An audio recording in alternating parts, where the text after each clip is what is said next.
오늘 우리에게 주신 하나님의 말씀 요한복음 19장입니다.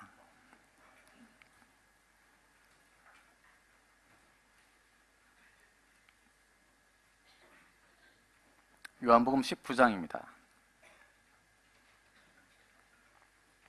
38절에서 42절까지입니다. 우리 한 절씩 돌아가면서 읽겠습니다. 아리마대 사람 요셉은 예수의 제자이나 유대인이 두려워 그것을 숨기더니 이일 후에 빌라도에게 예수의 시체를 가져가기를 구하매 빌라도가 허락하는지라. 이에 가서 예수의 시체를 가져가니라. 일찍이 예수께 밤에 찾아왔던 니고데모도 몰약과 침향 섞은 것을 100리트라쯤 가지고 온지라.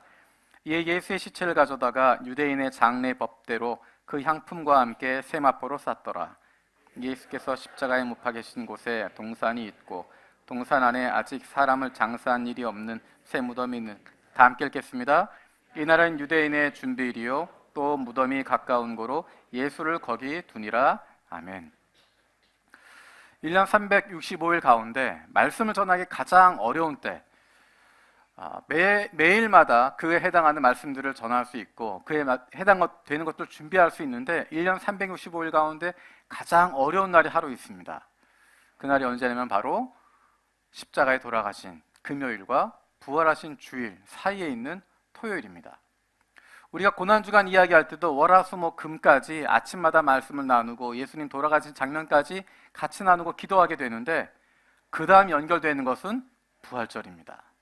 여러분 혹시 토요일날 어떤 일이 있었는지 기억나시나요? 교회에서 토요일날 하는 특별한 것들이 없습니다.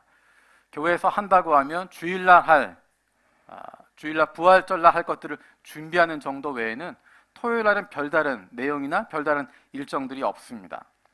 부활절을 준비하는데 대부분 신경을 쓰고 있습니다. 교회력이라고 하는 것은 예수님을 기준으로 하게 되는데 예수님이 이 땅에 오시는 것을 기대하고 기다리는 대림절, 거기에서부터 교회력이 시작됩니다. 그리고 그것이 정점에 향하고 있는 것은 사순절을 통과하면서 예수님이 십자가에 달리시는 그날, 그리고 부활하시는 날, 그 이후에는 기쁨의 50일을 지나서 성령 강림절까지 연결되어집니다. 하루하루가 정말 가쁘게 뛰어가는 느낌을 갖게 됩니다. 그런데 그 중간에 있는 토요일, 이날은 마치 호흡이 멈춰지는 것 같고 어정쩡한 느낌을 가져가게 됩니다. 정말 극적인 예수님이 십자가 사건 그 금요일이 있고 놀라운 부활의 사건이 그 중간에 놓여있는 십자가와 부활 사이에 있는 이 토요일, 이날은 정말 어정쩡한 것 같기도 하고 멈춰있는 것 같기도 하고 뭔가 김 빠진 것 같은 그런 느낌도 가지게 됩니다. 십자가를 향해서 끊임없이 달려가시던 한 걸음 한 걸음 걸어가시던 예수님의 발걸음이 멈춰선 순간입니다. 더 이상 앞으로 걸어갈 힘도 없고 더 이상 앞으로 나아갈 수도 없습니다. 그 길은 끊어졌고 그 숨이 멈춰졌습니다. 모든 것이 다 멈춰진 상태입니다. 다 끝이 나버린 상태입니다. 그러다가 주일 아침이며 주일 새벽이면 예수님께서 부활하셨다라고 하는 새로운 시작이 펼쳐지게 됩니다. 놀라운 시작과 은혜가 시작됩니다. 가슴 벅찬 환호성을 지르게 됩니다. 그런데 토요일은 아무 일도 일어나지 않습니다. 그 토요일이 바로 십자가와 부활 사이에 있는 시간입니다. 어쩌면 이 토요일 같은 시간이 저와 여러분들의 삶의 모습인지 모르겠습니다. 예수님의 십자가 은혜로 구원받았는데 이제 하늘나라에 들어간 것도 아니고 그 구원이 완성된 것도 아니고 그렇다고 이 세상에서의 삶이 끝난 것도 아닌 상태. 구원은 받았지만 예전에 죄인의 삶은 이미 십자가에서 죽었지만 여전히 이 땅에 살아가야 되고 여전히 직장에 가야 되고 여전히 학교에 다녀야 되고 여전히 가정을 꾸리고 있어야 하는 아직 끝나지 않은 여정을 계속 가져가고 있습니다. 십자가의 은혜가 있었지만 아직 부활의 영광을 경험할 수 없는 시간.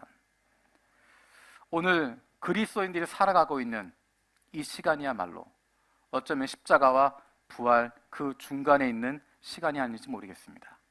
그 시간을 보여주고 있는 것이 오늘 본문에 나와 있는 내용입니다.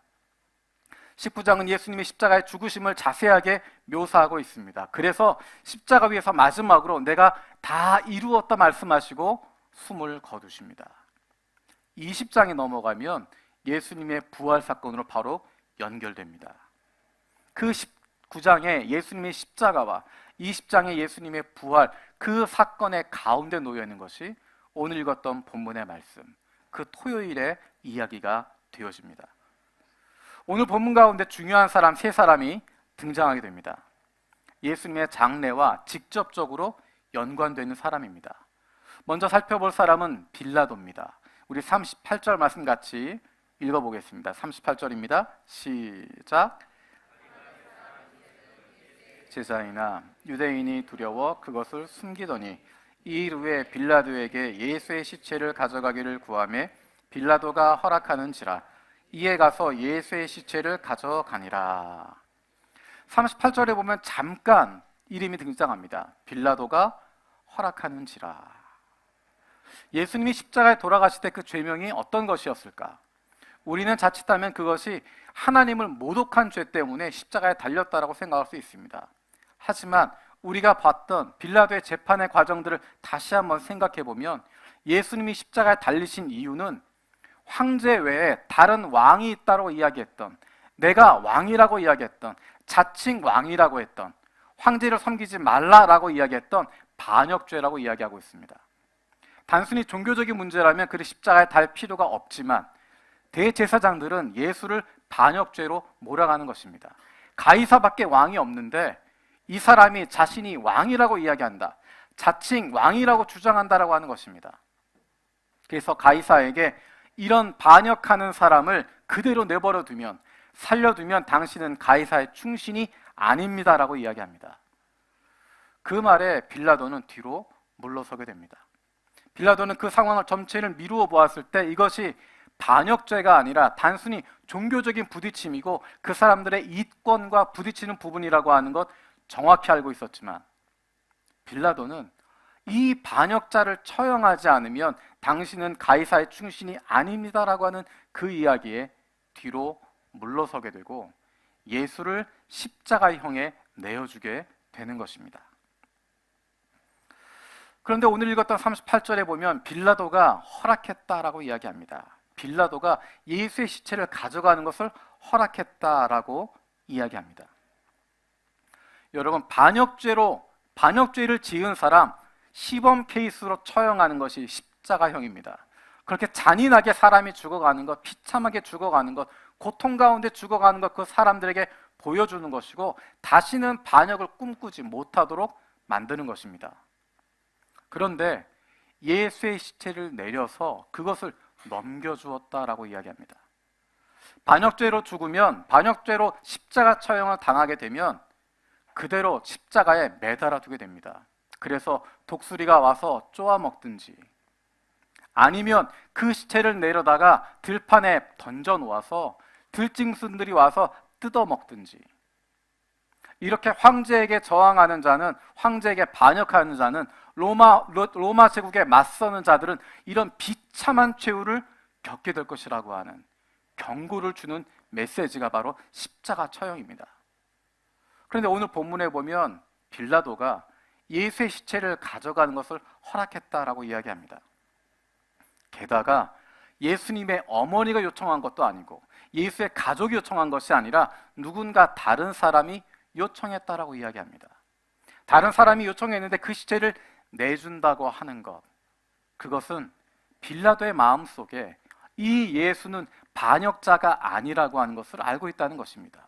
반역자가 아니라고 하는 것 알 뿐만 아니라 그 마음 가운데 이 예수는 왕이라고 하는 것, 이는 특별한 존재라고 하는 것 이미 그가 알고 있다는 것입니다. 그래서 도저히 그 양심의 찔림을 피하지 못하고 그 시체를 가져갈 수 있도록 허락했다라는 것입니다. 이것은 빌라도가 얼마나 비겁한 사람이었는지를 우리에게 보여주는 것입니다.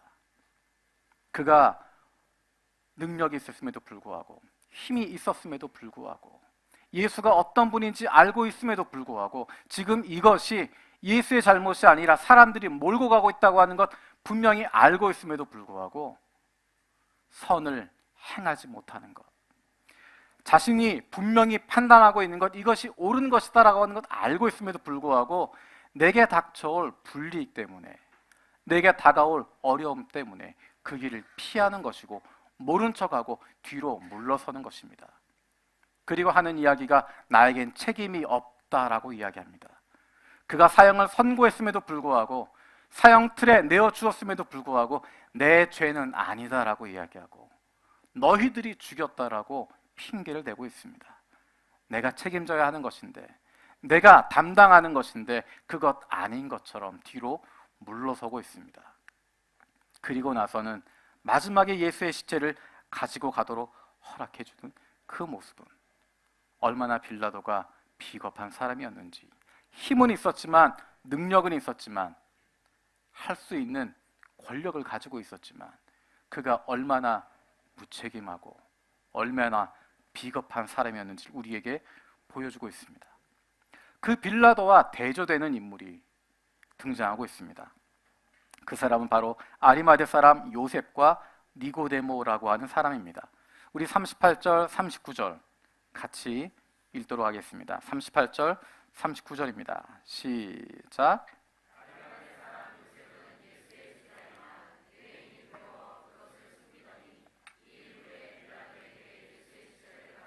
구함에 빌라도가 허락하는지라. 이에 가서 예수의 시체를 가져가니라. 일찍이 예수께 밤에 찾아왔던 니고데모도 몰약과 침향 섞은 것을 100리트라쯤 가지고 온지라. 아리마대 사람 요셉이라고 하는 사람과 니고데모가 등장합니다. 그런데 표현하기를 이 사람들은 예수님의 제자였지만 유대인이 두려워서 그것을 숨기고 있었다라고 이야기합니다. 그런데 예수님이 십자가에 돌아가시는 사건 이후에, 그 일 후에 빌라도에게 가서 예수의 시체를 달라고 요청하게 됩니다. 그리고 가져가서 예수님의 시체를 장례에 치르게 됩니다. 예수님의 제자들은 어디에 있었을까요? 예수님을 따르고 있었던, 예수님 생전에 그렇게 그 앞에서 움직이고 있었던, 내가 예수의 제자라고 이야기하고 내가 예수의 수제자라고 이야기하고 내가 예수를 가장 사랑한다고 이야기했던 그 제자들은 다 어디에 갔을까요? 예수님께서 예루살렘에 올라가시면, 왕이 되시면 하나는 오른편에 하나는 왼편에 앉게 해달라고 했던, 그래서 서로 다투고 시기하고 있었던 그 제자들은 지금 다 어디에 갔을까요? 그런데 오히려 예수가 힘을 가지고 있었을 때, 예수님의 후광을 입을 수 있었을 그때는 유대인들이 두려워서 숨어 있었지만 예수님 돌아가신 이후에 오히려 아무런 힘도 없고 아무런 도움도 줄 수 없는 그 상황이 되었을 때 내가 바로 예수의 제자였다고, 내가 바로 예수를 믿는 사람이라고, 나는 예수가 하나님의 아들인 것을 내가 믿고 있다라고 고백하고 세상 가운데, 사람들 가운데 그것을 떳떳하게 드러내고 있는, 나타내고 있는, 죽어있는 예수의 시체 옆에 함께 서 있는, 마지막 순간에 그 자리에 같이 하고 있는 참된 제자는 누구였을까요? 이제는 예수님의 후광을 입을 수 있는 상황도 아닙니다. 예수님을 통해서 어떤 유익을 얻을 수 있는 상황도 아닙니다. 그럼에도 불구하고 내가 예수를 사랑하는 사람이라고, 내가 예수님의 제자라고, 내가 예수를 따르는 사람이라고 사람들 앞에서 그것을 보이고 있습니다.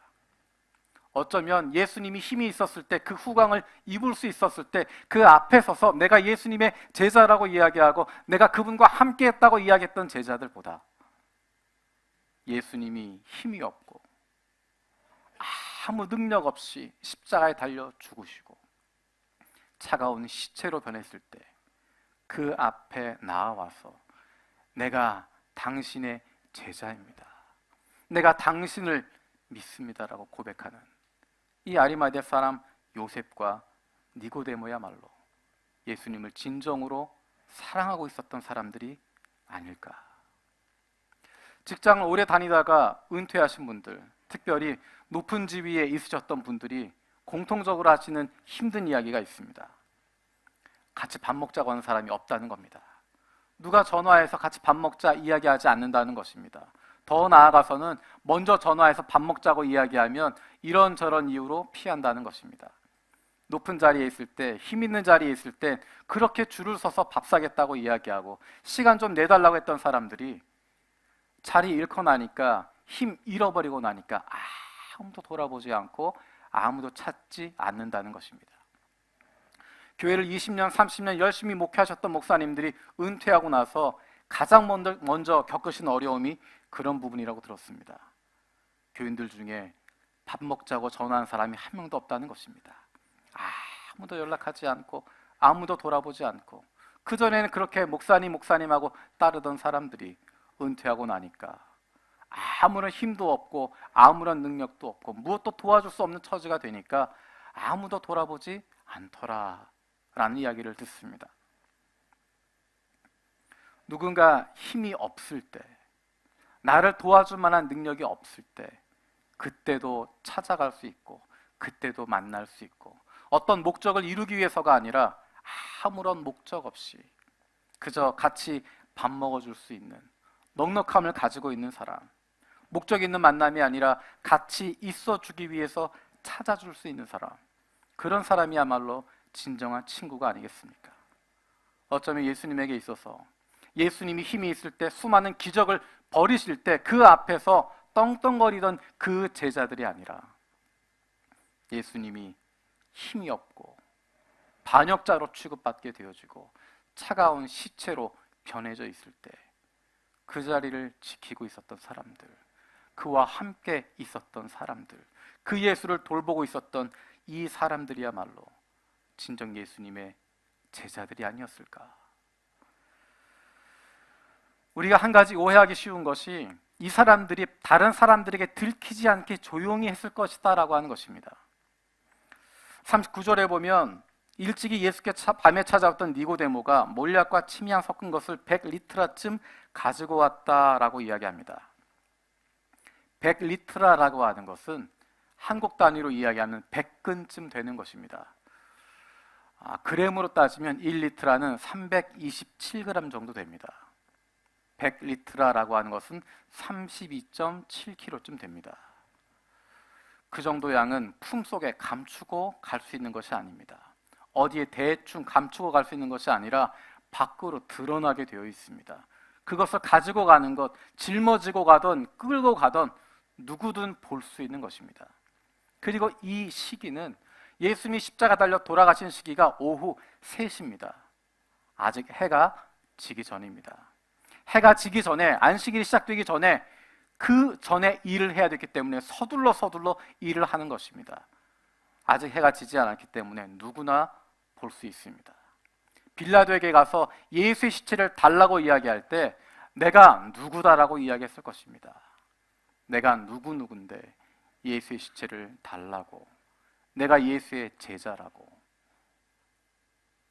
니고데모는 그전에는 밤에 예수님을 찾아갔지만 이제는 눈에 띄는 상황에서 예수님을 찾아가고 있습니다.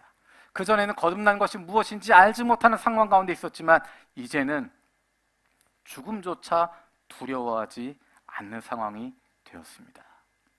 우리 40절에서 42절 말씀 같이 읽겠습니다. 40절에서 42절입니다. 시작.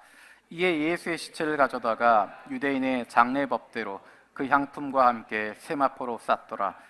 예수께서 십자가에 못 박히신 곳에 동산이 있고 동산 안에 아직 사람을 장사한 일이 없는 새 무덤이 있는지라. 이날은 유대인의 준비일이요 또 무덤이 가까운 고로 예수를 거기 두니라. 예수님이 돌아가시던 바로 그날의 이야기입니다. 그리고 42절과 20장 사이에 아무 기록 남아있지 않은 토요일의 시간이 담겨져 있습니다. 정말 급하게 장례를 치렀습니다. 해가 떨어지기 전에 장례를 치러야 했기 때문에 서둘러 이 일들을 진행합니다. 그래서 20장에 보면 안식 후 첫날 이른 새벽에 여인들이 예수님의 장례 지냈던 것 다시 제대로 하기 위해서 찾아오게 됩니다.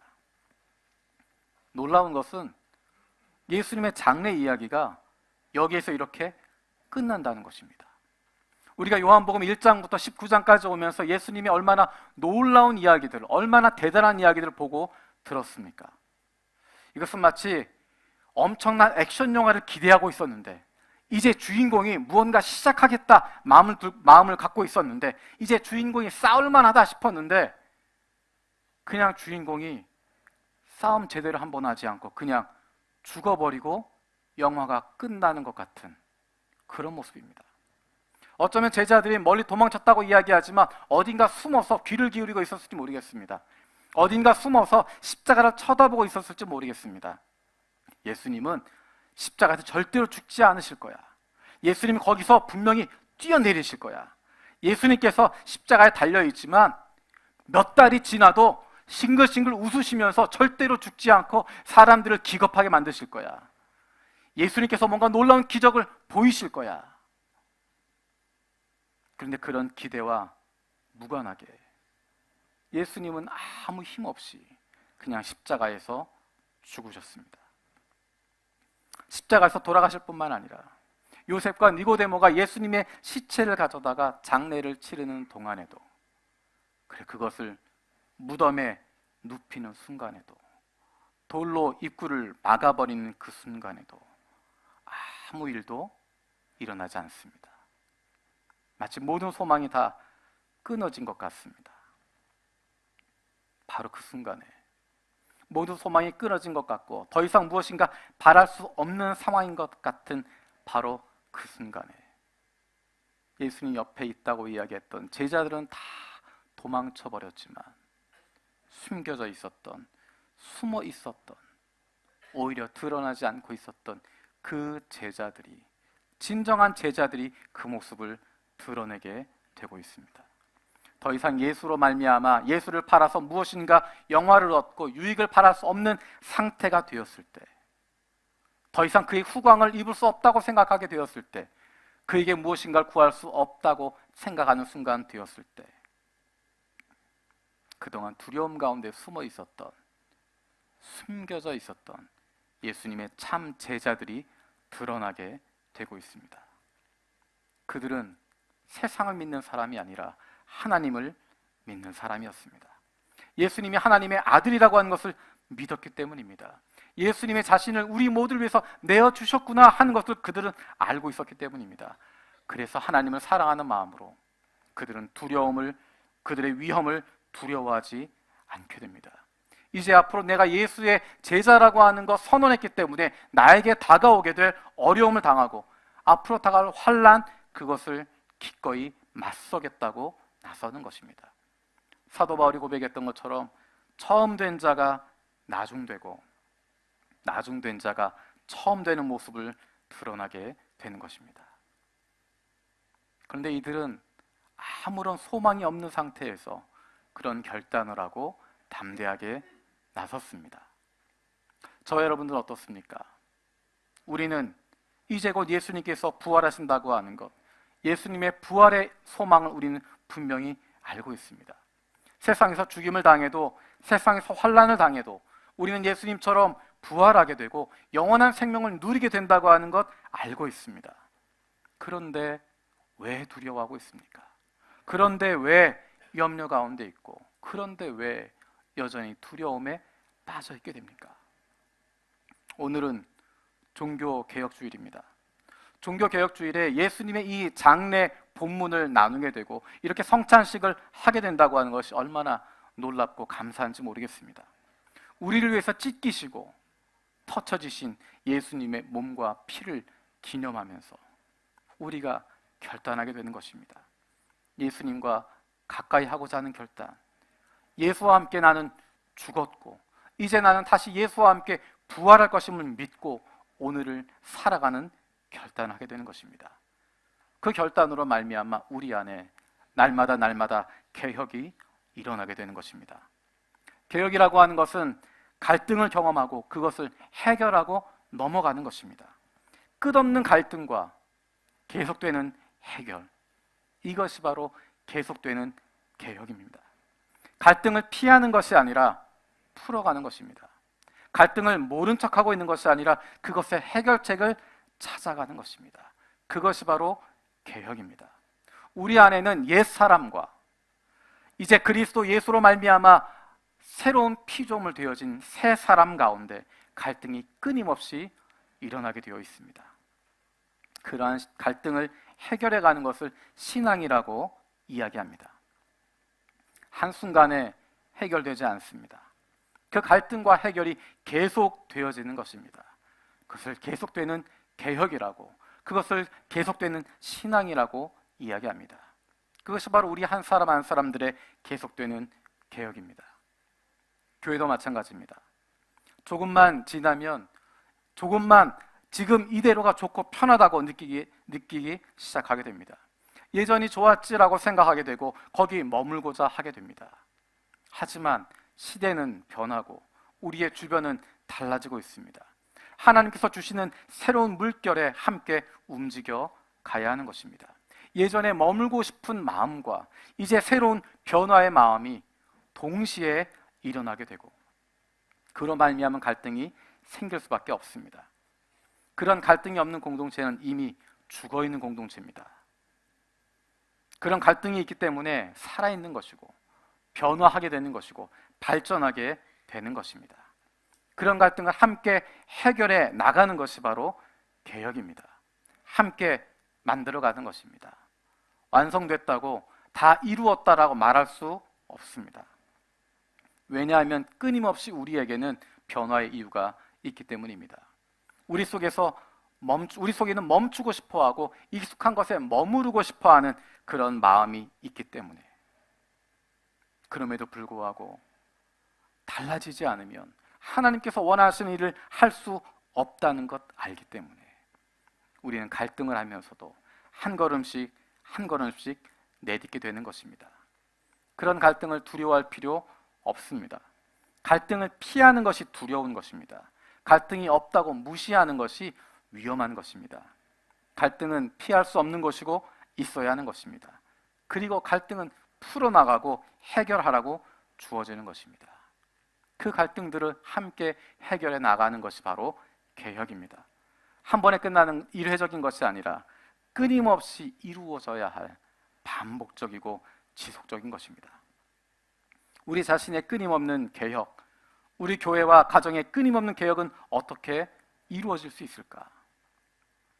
우리의 초점이 예수 그리스도에게 맞추게 되어질 때, 그분에게 집중하게 되어질 때 이루어질 수 있습니다.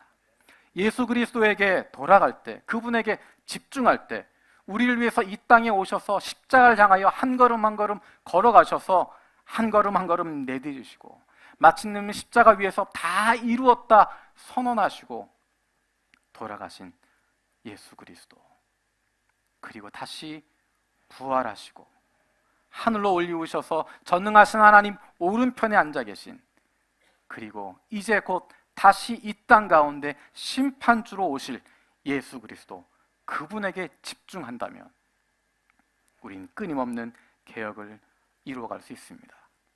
그 예수 그리스도를 기억하고 그분을 기념하는 것이 바로 성찬식입니다. 우리가 이 자리에 있는 이유는 바로 예수 그리스도 덕분이라고 하는 것 기억하는 것입니다. 바로 우리가 이 자리에 있는 이유는 예수 그리스도를 위해서라고 하는 것 기억하는 것입니다. 조금 전에 살펴보았던 아리마대 사람 요셉, 그리고 니고데모, 이들은 소망이 끊어진 상태에서 더 이상 빛이 없는 가운데서 예수님을 찾아왔습니다. 하지만 저와 여러분들은 소망을 가지고 있습니다. 부활의 소망을 가지고 있습니다. 그렇다면 견딜 수 있지 않겠습니까? 지금 내가 살고 있는 이 삶이 터널 속 같지만 그 끝이 있다고 하는 것 알기 때문에, 그 끝이 마침내 다가온다고 하는 것 알고 있기 때문에 다시 한번 힘을 내고 다시 한번 용기를 내서 담대하게 이 길 기다리며 걸어갈 수 있지 않겠습니까? 오늘 성찬을 대하면서 십자가와 부활 사이에 있는 우리들이 부활의 소망을 가지고 이 땅에 살아갈 수 있게 해달라고, 우리에게 주신 하나님의 가족들과 함께 오늘도 담대하게 기쁨으로 살아갈 수 있게 해달라고 기도하는 시간 되어지기 원합니다. 같이 기도하겠습니다. 살아계신 아버지 하나님, 감사드립니다. 예수님의 십자가와 부활 사이의 그 토요일, 그 시간을 우리가 보내고 있습니다. 지금 우리는 그 시간을 보내고 있지만 부활의 소망이 있음을 기억합니다. 그 소망을 가지고 담대히 나아가는 저희들 되게 하여 주시옵소서. 이 시간 주님을 기억하는 성찬을 함께 참여합니다. 이 자리에 성령으로 임재하여 주셔서 우리가 주님의 몸이 되고 우리 안에 예수 그리스도의 피가 생명이 흐르는 복된 시간 되게 하여 주시옵소서. 감사드렸고 예수님의 이름으로 기도드립니다. 아멘.